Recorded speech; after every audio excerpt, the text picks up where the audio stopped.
Craig, we've often made reference to the fact that the new Saints is still in with a chance of 4 competitions. Yep. Well, we've won 1 trophy against Swansea City, Yep. 3 to go. It will be a tough one, though, against Falkirk in the SPFL Trust Trophy.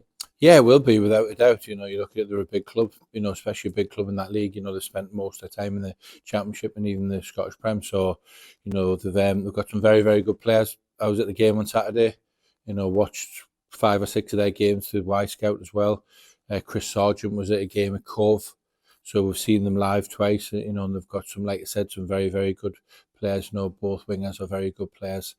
Good midfield, and they've got an experienced pair at centre-half with a couple of young fullbacks and a young goalkeeper. They've got an experienced manager who's managed at some fantastic football clubs, and obviously he's a very good manager. So, yeah, it's going to be a very, very tough game. We know that. You expect that semi-final of any competition. You expect it's going to be, a tough game. Obviously make it a little bit tougher by travelling away from home. But yeah, we're really looking forward to it. I think it's something that certainly the Welsh Premier League's embraced. I've been fortunate to be involved. This will be my 3rd Challenge Cup semi-final.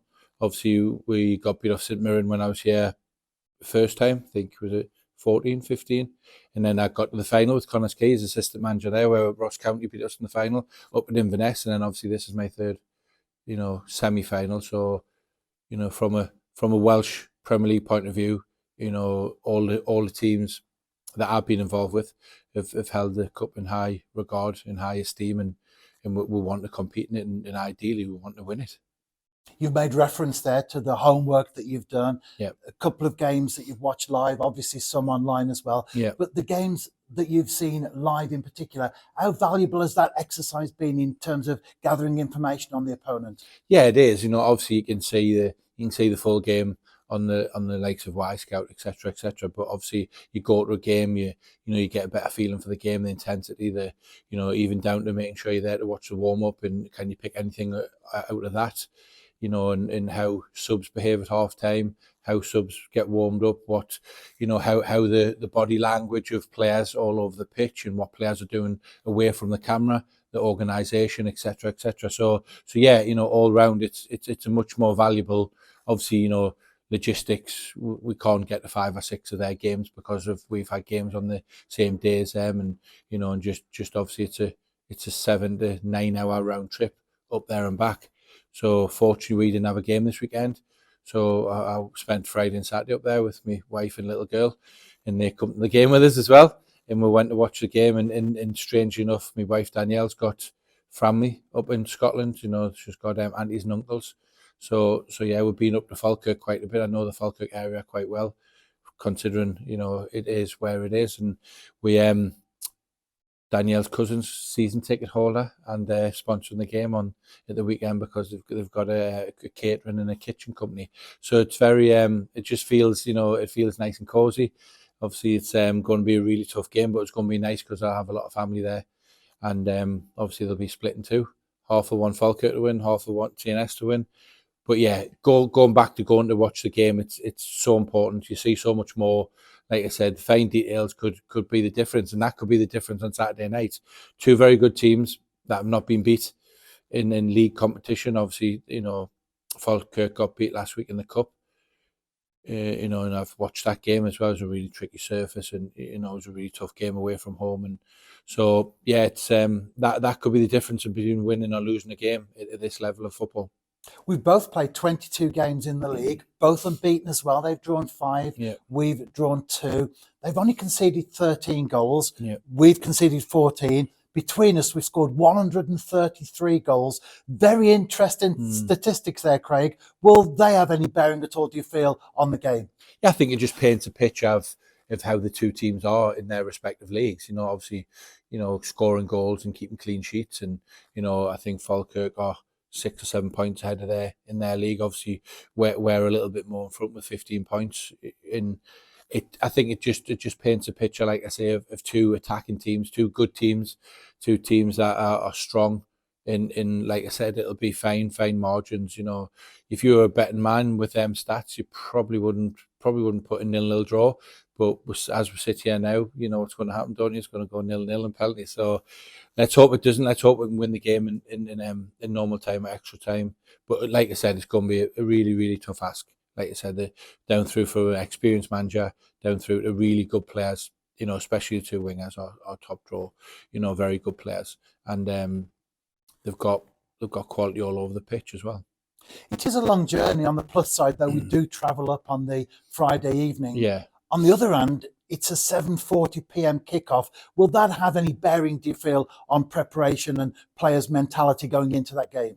Probably not, no, because we've had a bit of a time off and we've had a really good week training this week, you know. So now I don't think it will. I think it might, you know, for some strange reason, and I don't know how to explain why the FAW put a game of ours on the Tuesday night afterwards. So we'll be finishing Falkirk around about 10, 11 o'clock at night, and we'll get back at 4, 5 o'clock in the early hours of the morning. Then in their wisdom, they've put us on Tuesday night against Newtown, which is absolutely ridiculous. I've never seen something so silly in my whole life. So, and then we play on Friday as well, you know, so we play 2 days later after a long travel, 2 days later after that, you know. You'd think the FAW would be want us to represent the league in our country as much as what we want to, and give us a little bit of wriggle room, or, you know, to try and accommodate, not accommodate actual league, but accommodate the competition that we're representing the Welsh Premier League. But obviously, in their wisdom, say that through gritted teeth, that they've decided that they're not going to do that, and we'll just get on with it. We're fortunate we've got some very good players, got a big squad, and yeah, you would, like I said, you would think they'd want to give us the best opportunity to try and get through to a final to represent Wales, but that's the FAW. And with no game last weekend for the New Saints, has that helped in terms of preparation? Plus, of course, players coming back from niggles. Yeah, well, obviously, it gave me the opportunity to go in person to see Falkirk, because if that hadn't happened, I wouldn't have been had the opportunity to go up there if we had a game on Saturday. So yeah, that would have been, you know, that would have been a tricky one. So regards to that, you look at it, and our players have been in training since May 26th, 27th. So they've already been in training 8-9 months, you know, obviously with European preparation. And this is the first opportunity I've got to give the lads more than a couple of days off. So the lads had 4 days off with at the early part of last week after our game. And then we've had 6 or 7 days of preparation leading up to this game. So I think it's give us opportunity to people to, you know, physically freshen up, mentally freshen up, you know, have a little bit of time away, spend a little bit of time with their families, and let the mind and the body recover. You know, and you can see in training this week that it's, you know, it looks like it's done them really good, because training's been really sharp this week. And we do go into the game on the back of a 33 game unbeaten run. So as far as morale's concerned, it's certainly an excellent place to be in. Yeah, of course it is. You know, it is. It's a fantastic. You know, I think sometimes, you know, I'm definitely a person that always wants more and always wants to strive for more and think we could do better. And, you know, my first mindset is that, you know, could we have beat East Fife in 90 minutes? Could we have beat Bala, and could we have beat Barrytown at home? You know, that's my mindset. It's the way I am as a person. I think it's sometimes it can have negatives, you know, because you're always striving and trying to do better. But I think there's far more positives outweigh the negatives, and, you know, and that rubs off in our group, our staff, and our players, who are very like-minded as well. And, you know, and as a club, we want to win every single game, and we want to win every competition we're in. You know, that's not always possible. There's always, sometimes you've got to, you know, not always win and get beat or draw, you know, and accept that, because that's football. That's the industry it is. Anyone can beat anyone on any given day.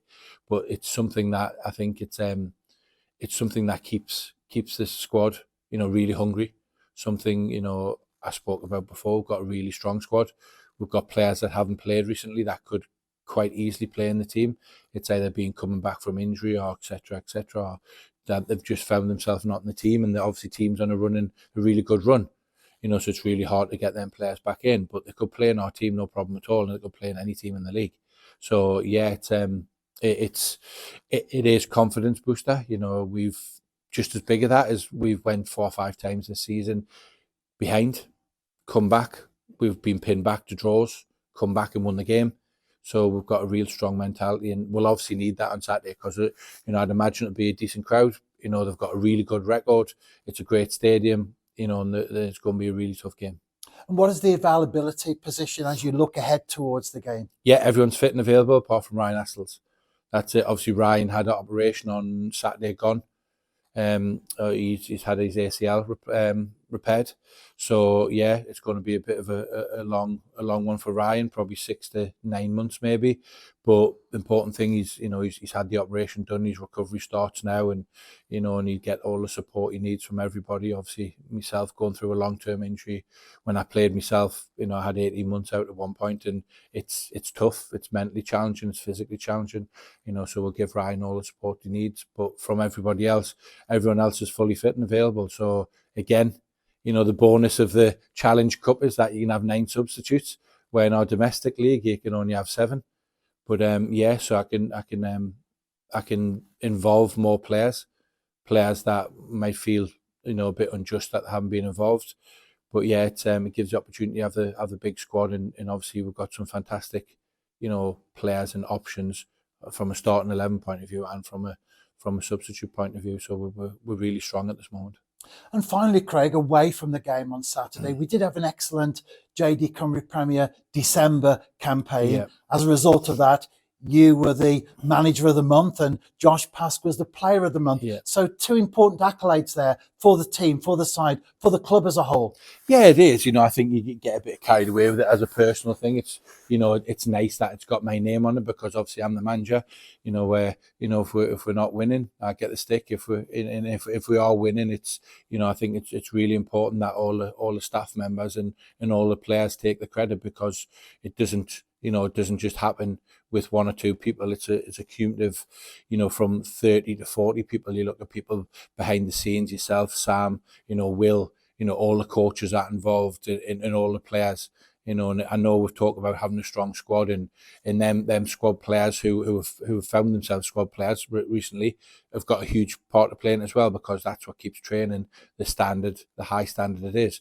So I think we've got to remember that it's, you know, it might have my name on it, but it's certainly not, you know, it's not accolade for myself. It's for the whole group, and just importantly the support staff and the staff behind it, because without them then we couldn't do what we've been doing in the run we're on, in the club we are, you know, the standards that were set.